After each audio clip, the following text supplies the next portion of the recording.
দেখো, বৌমা না কিরকম অদ্ভুত ভাবে পাল্টে গেছে। আগের মতন ঝাঁঝালো আর নেই।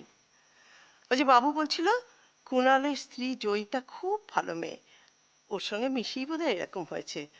ওই বোধহয় বুঝিয়েছে। জানো তো, চন্দনের সঙ্গে থাকলে চন্দনই হয়, আর নিমের সঙ্গে নিম।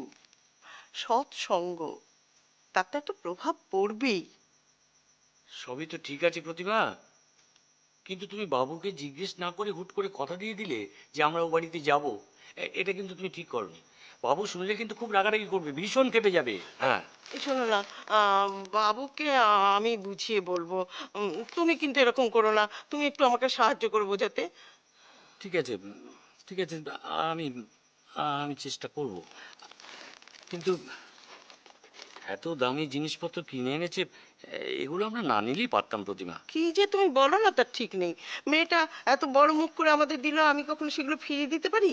দেখো দেখো, জিনিসগুলো কি সুন্দর, শাড়িটা কি ঠিক আছে, ঠিক আছে, পরে দেখবো, বাবু আসুক তখন দেখবো। এখন তুমি এক কাজ করো তো, তুমি আমার জন্য একটু চা করে আনো তো।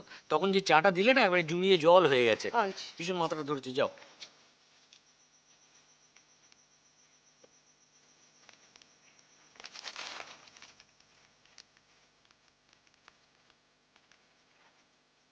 হঠাৎ বৌমা এতদিন পরে কেনই বা এ বাড়িতে এলো,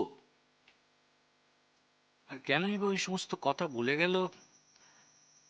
আমার আমার কিন্তু খুব অস্বস্তি লাগছে প্রতিমা। আশ্চর্য, তুমি আর তোমার ছেলে না ঠিক একরকমই, সব কিছুকে ব্যাখ্যা করে দেখো। এই সমস্ত কুচিন্তা মাথা থেকে ঝেড়ে ফেলে দিয়ে বরং ভগবানের কাছে প্রার্থনা করো, বাবু আর আকাঙ্ক্ষা যেন নতুন করে আবার সংসারটা গড়ে তুলতে পারে। বুঝেছো?